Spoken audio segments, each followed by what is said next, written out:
Welcome to 3 Count Commentaries as we discuss SmackDown, February 24th, 2023. Not a very good episode of SmackDown, if we're being honest. It was actually just not good.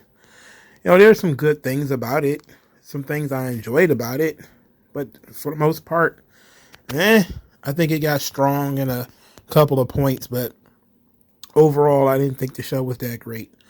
Before we really get into SmackDown, I just want to spend maybe a couple of minutes talking about the Meltzer Awards. Probably not even a couple of minutes, because I'm going to say the same thing I said last year. I do not care.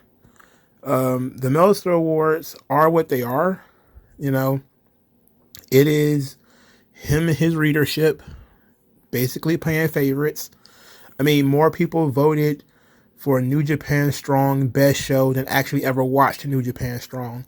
When you see We Are Stardom listed as one of the best shows of the year, you know that you were talking about unserious people. How many Americans, who are mostly of his reader base are Americans, how could it possibly be watching Stardom? And watching it on what exactly? You know, so we're in this situation where it's up to you to have feelings about it, but for me, it's not really worth the argument. It's not worth the discussion. It's the same argument every year. How could it be possible for wrestler X to be better than BBBBB? It seems even more absurd when, yes, WWE had not only a great creative year, but they were smashing all kind of attendance records and television records and all that kind of stuff for them to be voted worst promotion. Look, you're not talking about data and actually interesting things. If you were to talk about data, WWE would be best promotion every year since 2000. You know, so even the years where, you know, the shows were terrible and people were not watching, it would still have been best promotion because it was making more money than everybody else. So you can't really use that. But if you use anything else, you're absolutely just going off of your own bias. You have to ask the question, how are you, coming up with this information? So people are making their own decisions for their own reasons. But I think that now people are starting to realize how silly this stuff is. How they said Raw is what is like number one worst show, and yet it somehow became fifth best show. Like, like for starters, Control Your Narrative was on there. Like, it was an option. Like, why was Control Your Narrative even an option? Do they have television? You know, NWA legit is one of the worst wrestling shows out there to watch. And it's proven because few people actually watch it. So it is what it is. But it's interesting to me that WWE fans continue to get themselves riled up about something that they don't really care about, only because they feel slighted at the tribalism. And that's really all this is. It's just more of the tribalist nonsense. WWE had a great year, even the early part of the year, which I heard some people try to make the excuse that, for like 6 months, WWE wasn't very good. It's like, for me, AEW ain't been good in 2 years. You know, it has spurts of good stuff. Like the CM Punk MJF stuff was legit. I think they came third in feud of the year. The FTR and the Briscoes won feud of the year. To me, that's not a feud. What were they feuding over? They had 3 matches spread across 4 months or something like that. It's not really a feud. How could you have a feud when half the feud can't even be on TV? They shot 0 angles for this thing. It drew no television ratings, and I'm pretty sure that it was probably mid buy rates. I don't really understand how you get the feud of the year out of that. If you want to give feud of the year to MJF or CM Punk, okay, fine. Which I think probably should have won feud of the year and was a legit winner. If you're looking at it objectively, they should have won feud of the year. Jon Moxley being wrestler of the year. How do you justify that? Him working on TV every week? I guess. I'm not going to be upset about it because, to be quite honest, I like Jon Moxley. But am I going to sit here and argue with somebody who just wants to spitefully pit Jon Moxley as wrestler of the year. Okay, sure, he's wrestler of the year. Okay, what does that get him? Did he even give him some French fries at McDonald's? It gets him nothing. It's worse than food stamps. These Wrestling Observer Newsletter Awards are literally worse than food stamps. Food stamps actually have values. This doesn't have a value. It literally doesn't mean anything. You know? Now, it might be something nice that the wrestler wins something to get some kind of recognition for all their hard work. But ultimately, I think we're talking, 5,000 people voted on anything on this joint total? You know, if you were to add up all of the votes, it'd probably be 10,000 people maybe. Out of the hundreds of millions of people in the United States. And these people are likely spread out all over the globe. Even though I know it's probably American-centric. I know that there's people in Japan and some in Mexico and some in England or whatever that are subscribed to the Observer. But it's a very American-centered poll. And of that, we would be lucky to have 10,000 people. It literally doesn't mean anything. You're not going to get a bonus. You know, nobody's feelings are hurt. But I do find it very interesting that Bray Wyatt also made the top 5 for worst gimmick again. After they begged and pleaded and cried and whined that he was fired, now he's worst gimmick all over again. Well, Maximum Male Models won worst gimmick. Again, we live in a world where Danhausen exists, where you can't even explain to anybody what Danhausen is, but we're not supposed to, ask that question, about what is it. There's a Michael Jackson impersonator out there who does nothing but Michael Jackson, like moonwalk DDTs and stuff like that. The pizza guy exists, but Maximum Male Models is the worst gimmick. Even though the pizza guy popped up on Dynamite. Hey, man, look, man, you care about this shit that I do. All I know is when I see these things, I just think of like all the legitimate alternatives to it. That if you were a thinking person, would come to your mind that this just simply is not that important. And like I said, it's about as useful as tits on a bull. Who cares? So I see WWE fans every year. It's that time of year where they get in their feels. They start whining and crying about how Meltzer is biased, and the Observer fans hate WWE. It's like it's been this way for 30 years, man. It's been this way for 30 years. The most obscure wrestling show possible has got to be better than Raw. Even if you don't know what it is, the only way you can find it is through pirating the show online. It's definitely better than Monday Night Raw. Definitely. Look, there was a while there where Raw was brutal, and I think that was last year. It was brutal. It's still brutal, if we're being honest. But, if a show gets fewer people voting for it as being an actual good show, more people. Let's put it like this, and I think this is the best way to do it. I probably should have said this at first, but I didn't think of it. You have to understand, more people watch WWE than watch any of these other shows. So there's more people voting for WWE product than anything else. How many people would probably even remember that the pizza guy was on Dynamite? Probably nobody. Danhausen isn't featured on the show. So when he puts curses on people and all that kind of stuff, nobody's really thinking about that. Nobody's really focusing on it. WWE goes out of their way to do stuff, make a big show of things. WrestleMania is one of them. So it's easy for people, and since more people have seen it, to vote for it negatively, because you have a negative reaction to it, because you actually sat down and watched it. Something like NWA, like I just said. NWA, fewer people watch that show. They don't know how bad it is. They don't watch it. You would think that would be a good barometer of bad show. I don't watch it, therefore it must be bad. But no, that's not how they think. They think I continuously watch this show every single week, knowing that it's bad, believing that it's bad, being told that it's bad. I'm saying that it's bad. I'm voting that it's bad, but I'm still going to sit here and watch it every week. It's been this way for 30 years, man. What is the old false definition of insanity?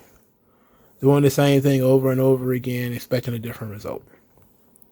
So what do you think you're getting out of trying to argue with Meltzer or the Meltzerites about their ridiculous polls? You're not going to get anything out of it. It really doesn't do you any good. And they've been doing this stuff for years and years. All the stuff you look back on, like, man, that was hilarious, that was cool, that was silly, was probably voted worst gimmick, worst wrestler. Somehow Austin Theory became, what was this? What they have on there? He was one of the top most overrated. He was one of the guys that was considered most overrated. I was shrug.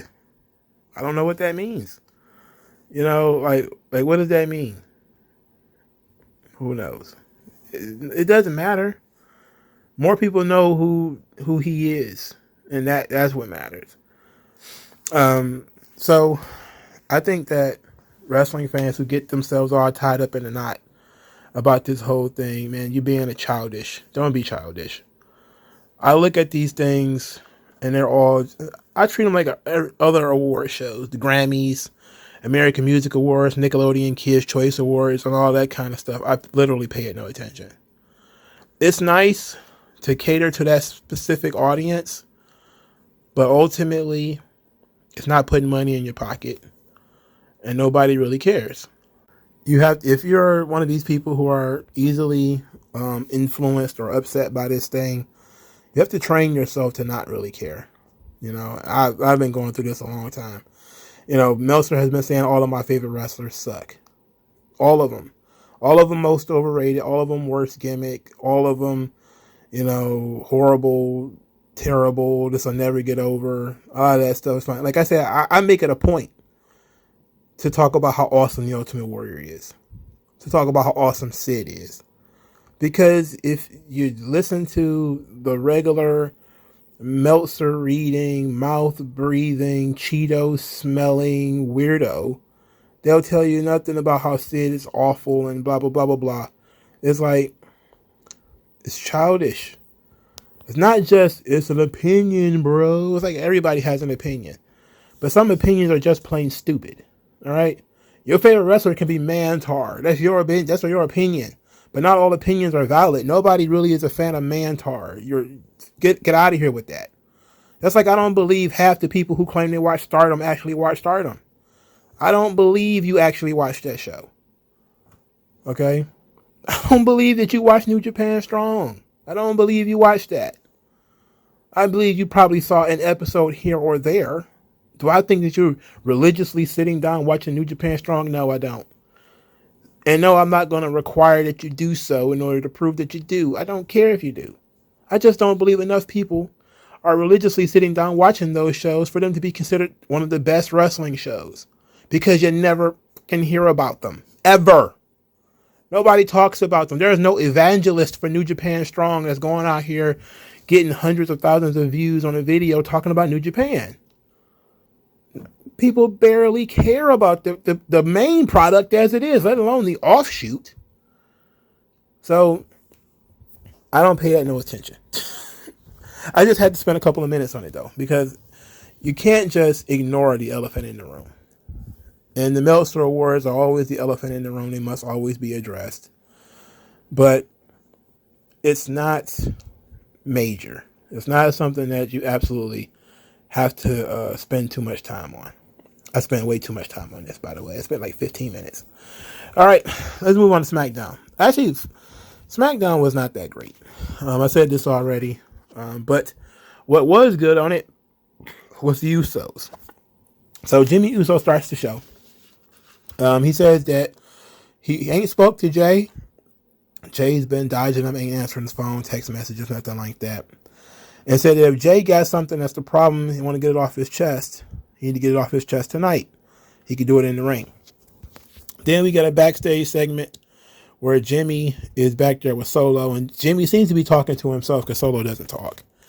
And Jimmy's talking about how he knew Jay would be there for him last week for the tag team title match. But this whole Sami Zayn thing has got him all shaken up. Paul says that Jimmy should handle this. He should handle it Uso to Uso in the middle of the ring.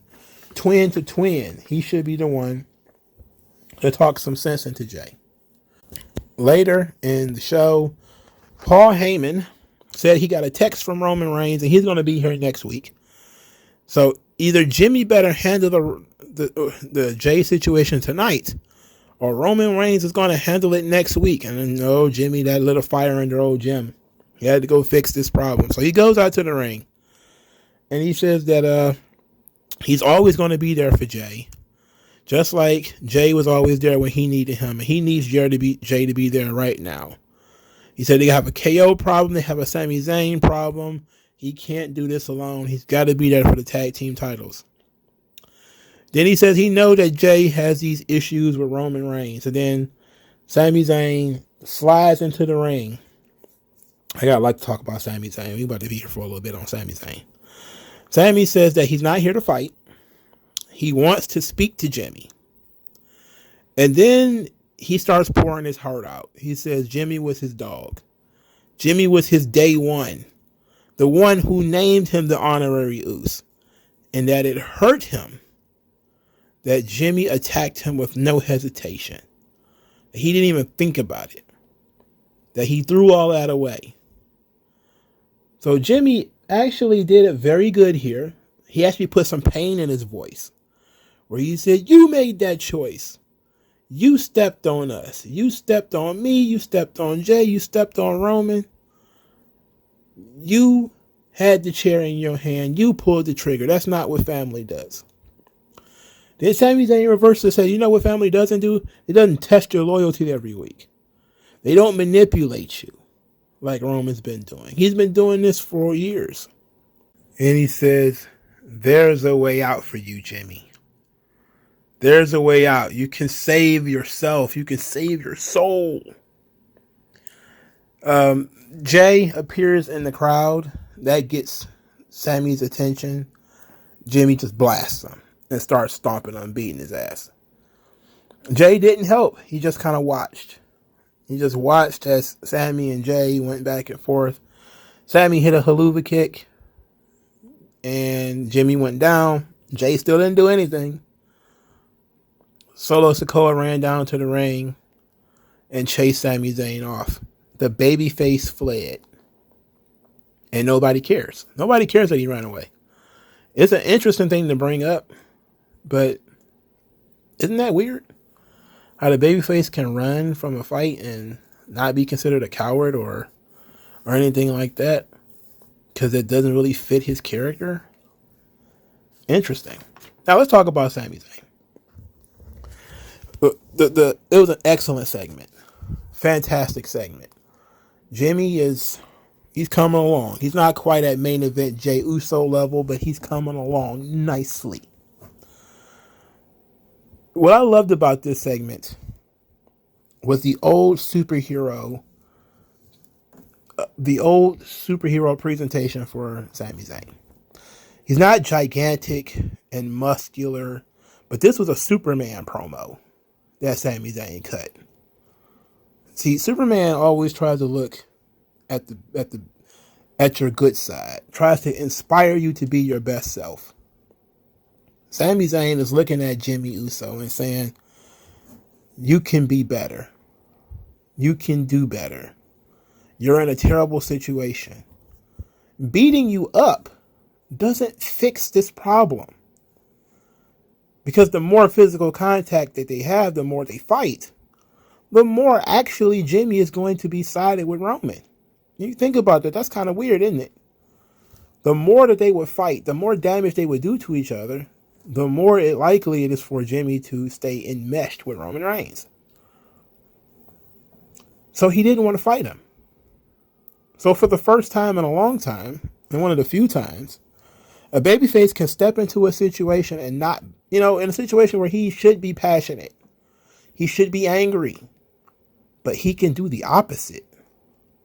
Where he can say, be magnanimous in a way. Willing to put everything aside. it says a lot that Sami was really willing to put everything aside to help Jimmy. Because Jimmy's his dog. Make you feel like he actually means it. That Jimmy really is his dog. You know? And that's a very likable trait. You know? I really, really, really looked at the Jimmy Sami promo. That it brought out a different side of Sami. A very different side than we saw when he was with Cody. And I did showing a lot of different sides with Sami Zayn that I'm actually enjoying. Because the character can pivot, but the character ain't stepping away. Right? If you play basketball, you know what a pivot is. They're pivoting with Sami. He can pivot with Roman and be kind of tough, be brave, stand up, fight. He can pivot with Cody, be kind of sheepish, kind of shy, self-deprecating. I know I'm not the guy. I'm not sure what I can do, yada, yada, yada. He can pivot with Jimmy, be inspirational, talk about how he knows Jimmy's heart and how he can bring Jimmy out and what real family is and what real family should mean. It's showing all the different facets of his psychology. Because he's not the biggest, strongest guy. All of this stuff works. Would it work if Lashley was doing this? No, because if Lashley was in the ring with Jimmy Uso, Lashley would be huge, and he would be super muscular, and it wouldn't make sense for him to start talking about, Jimmy, we were friends. You were my dog, Jimmy. You was in my left titty. You said ride or die. I thought you would die with me. That wouldn't make sense. It wouldn't fit Lashley's character. Lashley cannot be as versatile, as forgiving as Sami Zayn. But Sami Zayn can do that because there's a softness to that character. And that charm, that softness is what people were gravitating towards in the beginning anyway.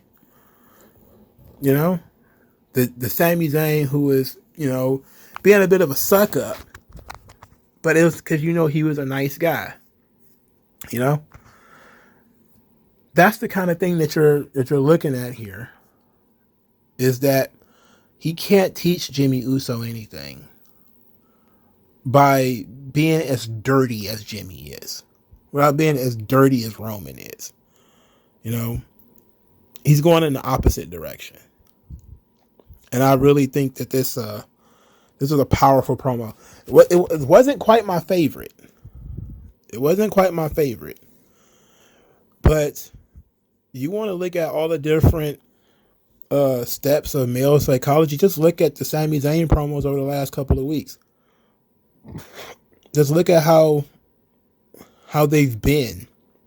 How he's gone through all these different points without losing the character, without being overpowering, and without being boring, for Christ's sake. Him sliding into the ring like the Shadow, like Batman. Coming just spitting straight facts. Everything he said to Jimmy is true. He didn't tell Jimmy not one lie. But Jimmy didn't want to hear it. Because family comes first. This is a really, really intricate story. It's really intricate. I got to give them some credit. Whoever wrote this stuff they're good. They haven't missed in a while. Okay, they haven't missed in a while. But this is what happens when you have versatile characters on your show. This is why it sometimes works to not have big meaty men slapping meat. You have to have a guy who can be sensitive on the roster, because that's something people can relate to. Having somebody on the roster that can be emotional, that gives the fans somebody to relate to. Some people want to be able to look up to their hero. Some people want to relate to them. I personally like the aspirational look. The big muscular guys who stand for something and take no shit, all that kind of stuff. That's more my jam. The Sids, the Ultimate Warriors, that kind of thing. But if you get a Daniel Bryan or a Sami Zayn or a Mick Foley or, some of the other guys who are really good at that, they're worth their weight in gold. Shawn Michaels, they're worth their weight in gold, man, because you could do so much with them. They really proved themselves to be excellent sixth men on the roster. They come off the bench and can do whatever. Play babyface, play heel, play the goofy best friend, have some element of toughness to him. But he's always going to be maybe not the guy, but a guy. There's a Sami Zayn, interestingly enough, is I've always seen him as being Kevin Owens' sidekick. That I've been looking at him that way since NXT. Because I was familiar with their work on the independents. So for me, it's been a revelation what he's been doing the last couple of years. Because one of my biggest critiques of him on NXT is this skinny, pale weirdo cannot talk. And guess what? WWE brings it out of you one way or the other. Either they're going to bring it out of you by forcing you to talk, taking you out of the ring and all that kind of stuff, forcing you to change your style. Or they're going to kick you out and you're going to learn on the independents that, cutting promos and stuff like that is far more important. One way or the other, you're going to pick up that promos are important. And you could tell, you could just look at the business of guys who were great athletes, never learned to talk. And where are they now? A guy like Neville was in the NXT the same time Sami Zayn was there. Sami Zayn beat his body to death, learned how to talk. Neville still doing the red arrow or whatever the hell he calls it. That's the only thing you know him for. And here it is, 6 years later? 7 years later? All of his matches still revolve around him doing one damn move. I mean, you need a better barometer of what to do and how to move forward in a career is to make yourself valuable. I don't know what more to tell you, bro. All right, let's move on to the first match. Braun Strowman, Madcap Moss, and Ricochet are defeated by Imperium with the Imperium powerbomb on Moss. Huge hot tag to Braun Strowman. The people are unglued for Braun Strowman. The people love Braun Strowman. They like him, which says a lot because he's not featured that much, and he's actually stuck in the lower mid card, which is even worse than being in the mid card. Braun Strowman and Bray Wyatt complaining about Roman Reigns' title run was hilarious to me. Both of them being responding on Twitter like when they talked about how long his title reign was and all this kind of stuff. They out here selling. Don't do that. Just stop. Don't tweet about the Bray. Don't tweet about Roman's title run. But Bray is very sensitive about that thing. I wonder what happened. We probably won't know for any time soon, but I'm pretty sure there's some kind of levers were pulled because both Bray and Braun are salty about it, which is very strange. In any event, Imperium wins, Gunther wins. Drew McIntyre was actually watching Gunther in this match. Then he got jumped by the Viking Raiders. Sheamus came out to save him. Sheamus got jumped too. Then Braun Strowman and Ricochet helped. So it's looking at just going to switch dance partners. McIntyre and Sheamus are going to move over to Imperium, and Ricochet and Braun Strowman are going to move over to the Viking Raiders. I'm not a fan of this, only because we just saw Sheamus and Imperium. But it looks like they're probably going to go more McIntyre, and that's what I wanted anyway. McIntyre and Gunther. That's what I wanted. I always thought that was a great idea. McIntyre and Gunther at WrestleMania. That's a dub. Triple threat match. Not interested. Not interested at all, actually. Sorry, but I don't care about that. But Imperium wins a nothing 6-man tag. I'm guessing they're telling a story here with the Riddick Moss loss, because they were talking in the commentary about Moss blaming the fans about them losing. I think it was Emma. It's supposed to be like his negative influence. She's going to be the one telling him the fans turned on him, and it's the fans' reason why he's losing, and maybe that's going to turn him heel.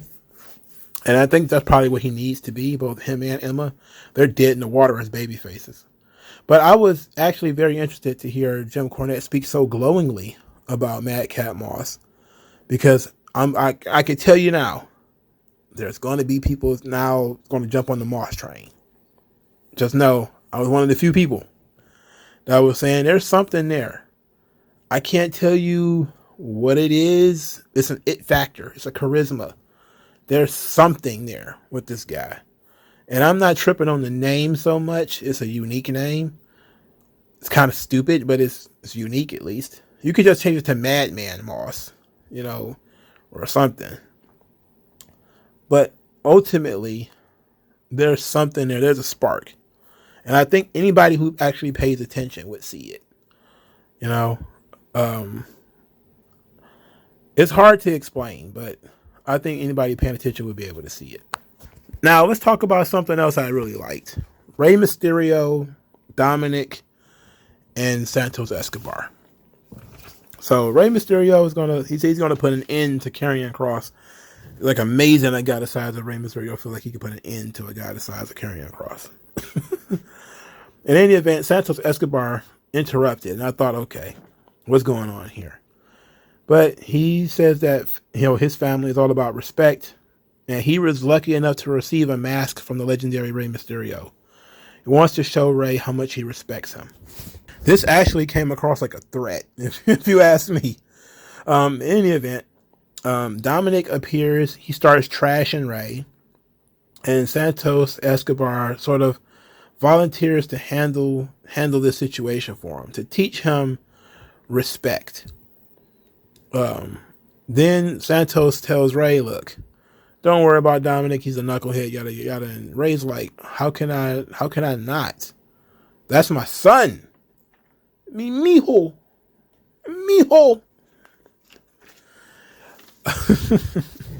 I like this segment because it seems like Santos Escobar finally has a direction. Unfortunately, his direction is he has to be tied to the Mysterio stuff. But I wanted him to feud with Rey, but this is like we might be getting the long way there. So he's gonna end up doing some kind of business with Dominic. Oh God, I hope he don't lose to Dominic. Oh boy, that would suck. I like Dominic. Dominic is funny and all, but I don't know, man. Santos Escobar has the ability to really do something more. Now, Dominic wouldn't be finished for the evening, of course. They do the Charlotte-Rhea face-off thing, in which case Charlotte comes out and she's starting the monologue about Rhea Ripley being scared of her. And then Dominic interrupts. Charlotte says for him to go get his mommy and be a good little boy, go get his mommy.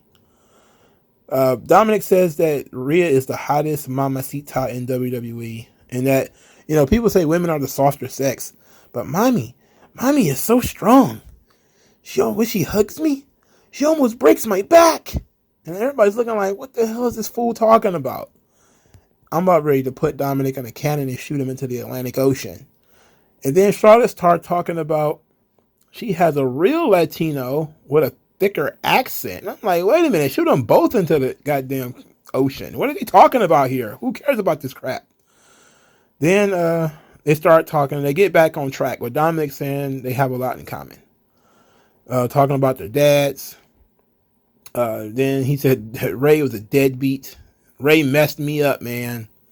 Just like Charlotte. Charlotte's messed up too.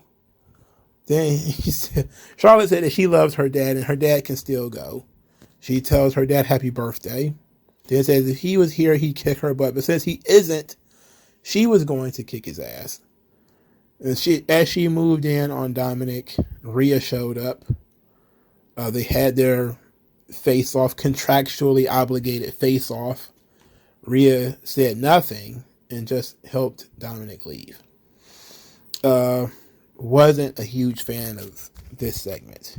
If Dominic would have just came out there, put over Rhea Ripley a little bit, and then went into how deadbeat dads and all that kind of stuff, that might have been not too bad. But all of this, the women are the softer sex, and she almost broke my back, and the real Latino, and all that kind of stuff. I'm like, Now, will this get Andrade back on TV? Hopefully. They made a nod to him. But I don't know. I'm also not sure how I'm feeling about Charlotte being a babyface. I'm not sure how I feel about this. It's got me all tied up in knots. But I didn't like this segment. I like parts of Dominic's promo. He is incredibly shitty. And it's fun watching people want to beat him up. But this one was a little tough. Because him talking about mommy breaking his back, I was like, oh Lord, no. Good God, no. Ugh. That's weird. It sounds weird, bro. But we weren't done with Dominic, because Dominic again appeared during the Rey Mysterio Karrion Kross match. It got a lot of Dominic on this show. A lot. The match itself was okay. There was like a razor's edge or something like that into the ring post by Karrion Kross. I've seen this quite a bit on MLW, so maybe he learned it from Court Bauer or something like that. Kross wins with the cross jacket because Dominic Mysterio interfered and distracted him. After the match, after Kross wins, because this match is not about Kross at all, he got that victory, but does it really matter? Because all the aftermatch is about Rey and Dominic. Rey peels himself off the mat after losing, and Dominic starts shoving him, daring Rey to hit him, pushing him, snuffing him, daring him to hit him. And Rey, he wants to. He's trying his best, but he's biting his lip. He's showing restraint. He's like, no, I will not hit me. Mijo. Mijo. And Dominic is calling him a coward, rubbing his forehead and his nose, all kind of stuff. He's just being a bully. He's being a jerk. But Rey is incredibly frustrated at his own inability to do what needs to be done. You could tell in his body language that it needs to be done, but he can't pull himself to do it.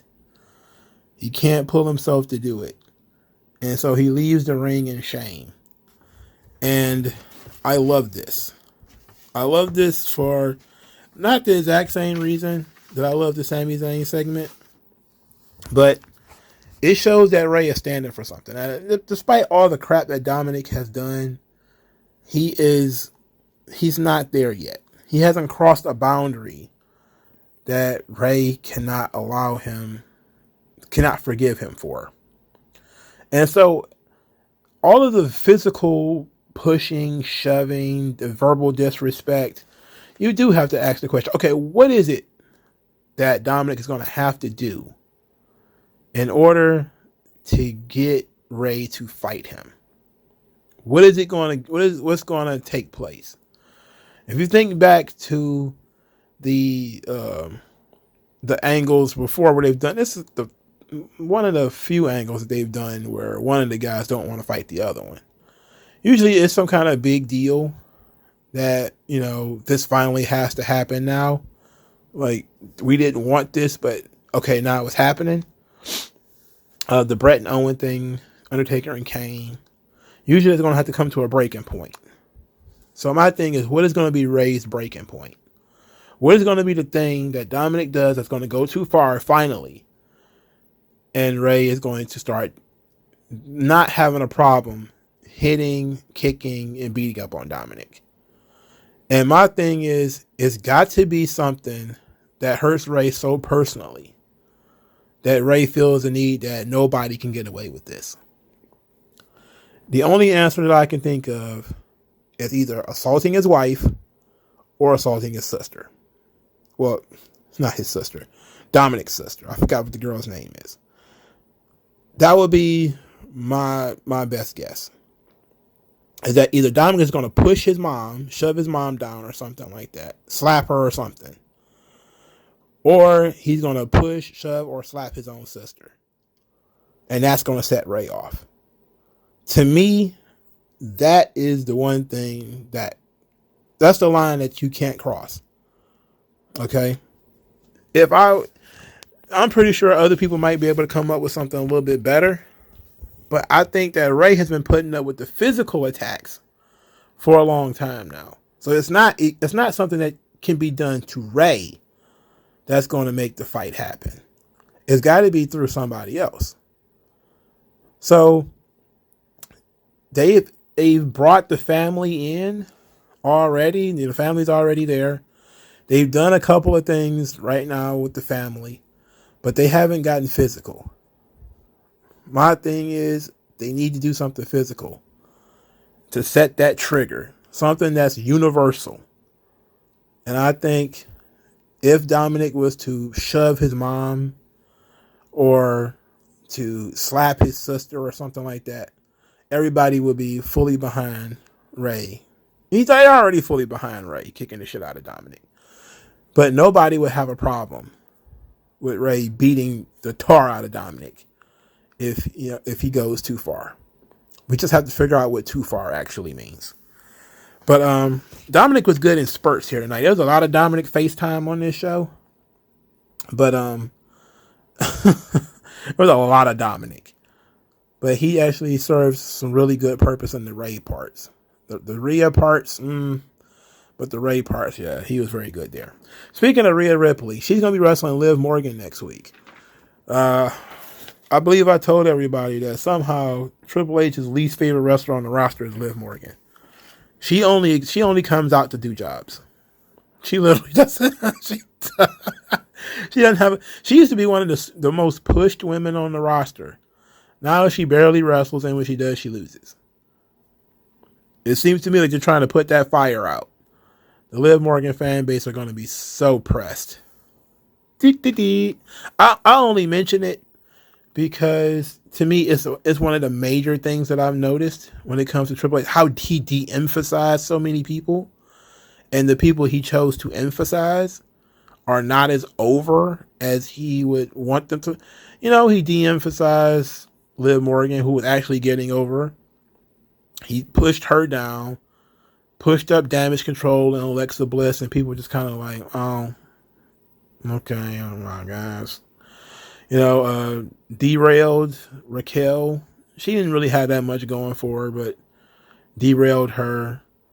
Put the belt back on Charlotte. Put the belt back on Ronda. Everybody's kind of looking like,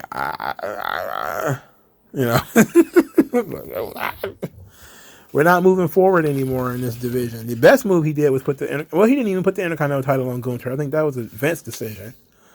So it's, what has he done exactly? And the Bloodline story, I guess you can give him credit for that, certain parts of it. But pretty much everything is as Vince had it so far. The Usos are still the tag team champions. Triple H hasn't decided, how to break that up and ruin that yet. So I'm guessing WrestleMania is when he finally going to put his. Like I said, I think I said a while back that it probably won't be just WrestleMania. It'll probably still be the residuals of the storylines Vince put together. But I always say that WrestleMania is going to be a test. Royal Rumble was the test. And I think he passed the test. So I think when they finally get to Money in the Bank, he gets to choose his own Mr. Money in the Bank and all that kind of stuff. We'll get to what he really wants to do. The people he really wants to push once he finishes up some of these stories. This is where we're probably going to see the push of Johnny Gargano and stuff like that. So get ready for it. Because once WrestleMania is over and we hit June, they're going to be like, oh, nobody's watching anyway. So let's just do this Johnny Gargano, Cody Rhodes feud throughout the summer because nobody's going to care anyway, right? Then I'm going to peel my face off with a potato grater or something like that. All right, LA Knight, he made an appearance. He's talking about everybody's talking about WrestleMania moments. He didn't come here for that. He came for money. He came for titles. He came for recognition. Yeah. He said you do that by going to WrestleMania. Then he says that he's the megastar. You can't have a Royal Rumble in Los Angeles without LA Knight. Yeah. Then he says he's going to give WrestleMania a LA Knight moment. I thought that was a nice turn of phrase. New Day came out there, and my interest in any of this plummeted to an all new low. The long and the short of it, Kofi and the New Day thinks that LA Knight don't deserve to be there, and that he has to earn his WrestleMania spot. And Kofi decides to challenge LA Knight to a match, and then he won the match. He actually won the match, which surprised the hell out of me. Yes, Xavier Woods was playing the trombone and all that kind of stuff. But Kofi Kingston defeated LA Knight. Now, you would think that saying a former WWE champion beat a guy like LA Knight shouldn't be that big of a deal. But for some people, you've crossed the Rubicon. There's no way Kofi should be winning this match. I'm looking at it like I would have preferred if LA Knight won, but I'm not going to complain that Kofi won. I'm not. It is what it is. I don't know. I'm looking at LA Knight, not sure what his ceiling is, not sure what his floor is, but considering I don't think that he's going to be world champion anytime soon or a top contender anytime soon. Just we're just looking at it saying, we want to give him an opportunity to talk. They did it. And I guess they're going to put him in the Miz position where he's going to talk and then get beat up, which is probably not the best place for him, but whatever. Speaking of not being the best place for anything, we were subjected to Natalya, Tegan Knox, Shayna Baszler, and Ronda Rousey. Oh my God. Oh my God. Now, besides the fact, look, let's just get through this. Natalya lost. Okay. So what? Shayna Baszler wins. The match wasn't that long, but it was still longer than it should have been because it shouldn't have happened. Ronda Rousey comes out with Shayna Baszler. In fact, Shayna Baszler comes out to Ronda Rousey's theme song, which, why? Why? Anyway, we get through this whole ordeal. And then Tegan Knox, who's out there to protect Natalya. Because, yes, of course, Tegan Knox, who was like 5'7", is going, and not in any way a trained MMA fighter or boxer or anything. She's going to be the one that's going to stand in between Ronda Rousey and Shayna Baszler and Natalya. Yeah, the girl with the cotton candy hair, she's going to be the one that's going to do something. She's going to be the problem. Oh, good Lord. All right, so this is the part where everybody pretended to be upset. Ronda Rousey pulls a Shawn Michaels and says, who is this? Who is this girl? Who is this person that just put their hands on me? And she then called her Skittles and then said she was going to taste the rainbow next week. And everybody got very upset. Some people got upset because, of course, Tegan Knox is gay. Some people got upset because it's corny and it was stupid.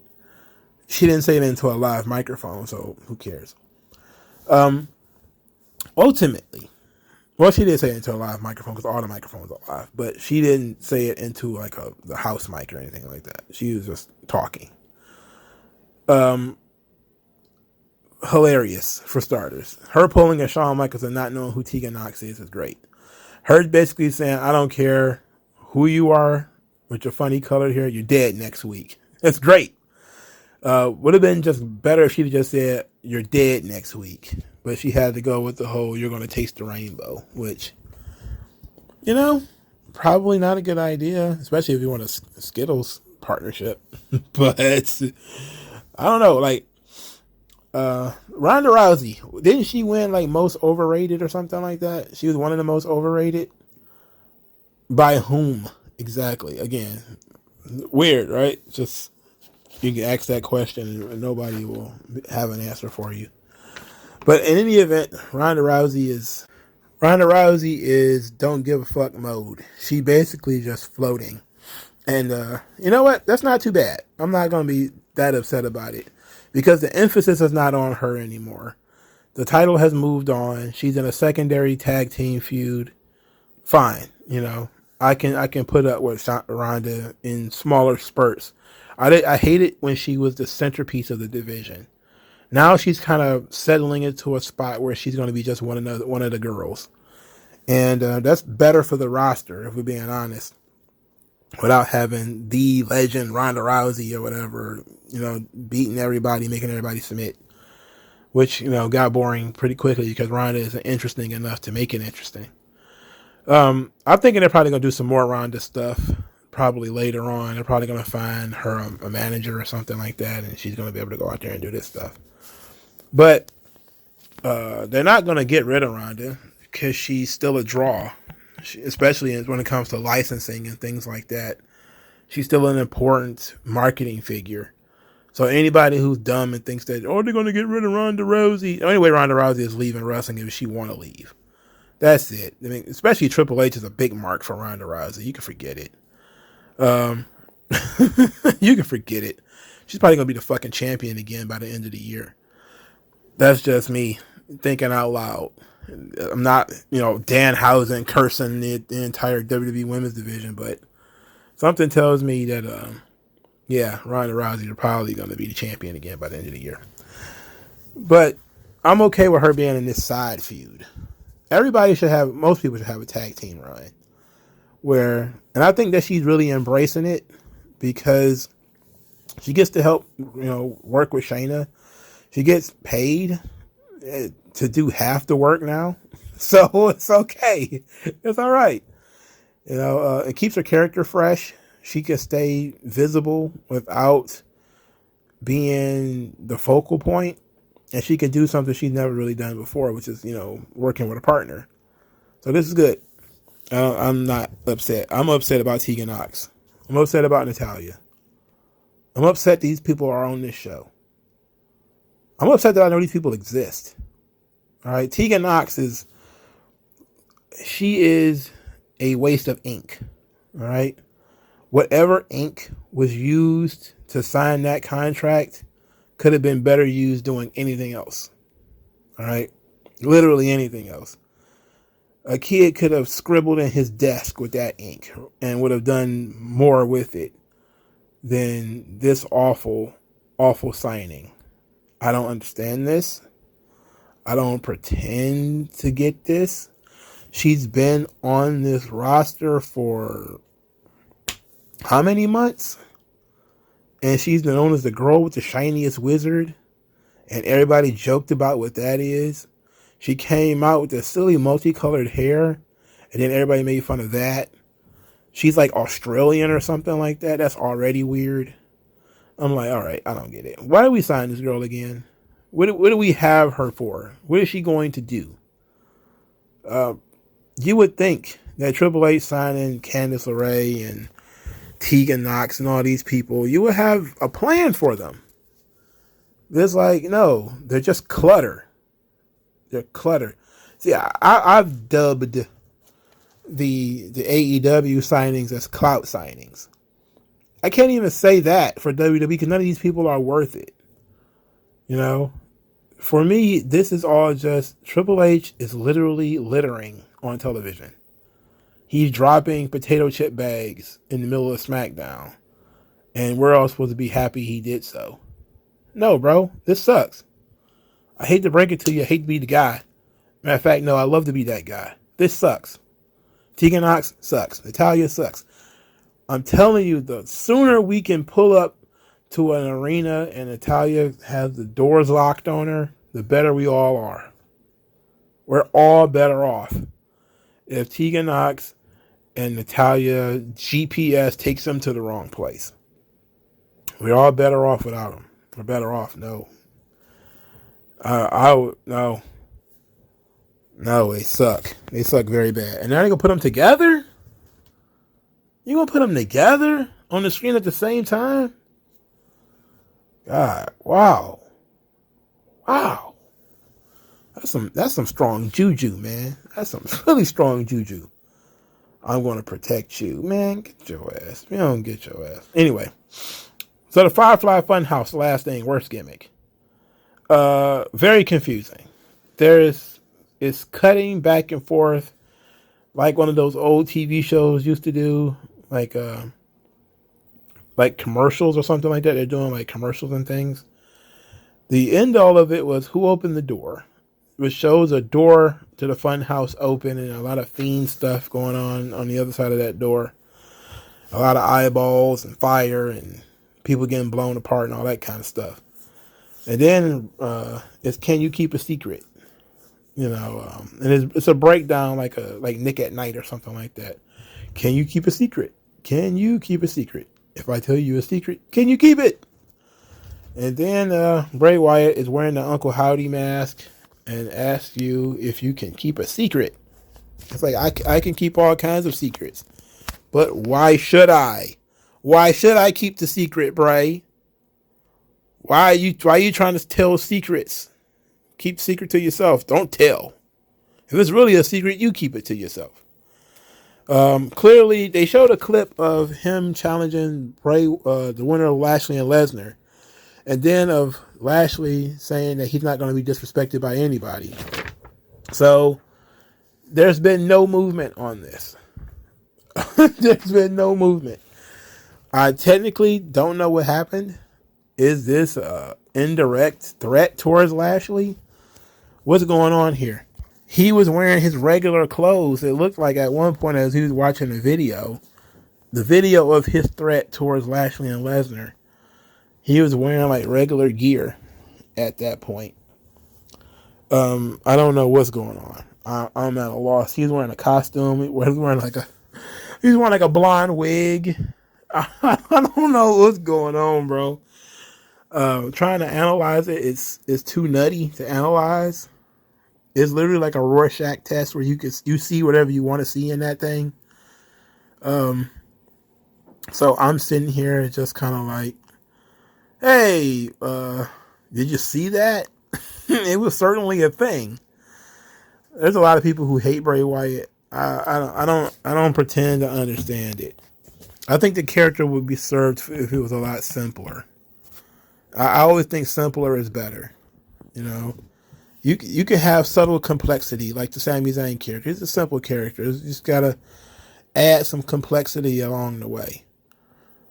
You know, the Bray Wyatt character is super complex, and there's multiple personalities. There's jump cuts. There's all kinds of stuff. I have no idea what's going on really. But at the very least, they didn't forget that he challenged the winner of Lesnar and Lashley. And then they show Lashley said he's not going to be disrespected by anybody. So I'm guessing Lashley versus Bray might actually will happen. I'm still on the train that I don't think Omos and Brock Lesnar will happen. But it's possible. But anything is possible in today. It's anything is possible in the World Wrestling Federation. So I see that the King and Queen of the Ring, they will be back. I'm pretty sure that was 2021, was it? Where they had King and Queen of the Ring. They didn't have King of the Ring last year. That sucked, but it seems like it'll be back this year. Good. Triple H bringing back good things. All right. Not Tegan Knox, not Candice LeRae, or Johnny Gargano, Johnny LeRae, whatever his name is. Not bringing back Thick Boy. Not, putting the belt back on Ronda. Just, kind of digging into the history of what people want to see. People like the King of the Ring tournament and bringing that back. Yeah. I mean, it's easy programming too, because it's tournament matches. So that means you could just have matches, and the matches make sense because it's a tournament, Now, maybe if you just stop doing useless goddamn tournaments on TV, everything might work out okay. And maybe if we actually do something with the tournaments now, it might actually work out all right. But the worst wrestling promotion in the world had a mid show, even though it's the best wrestling show. And, it is what it is. Can't argue about that. I'll talk to you guys later. Appreciate you. Peace out.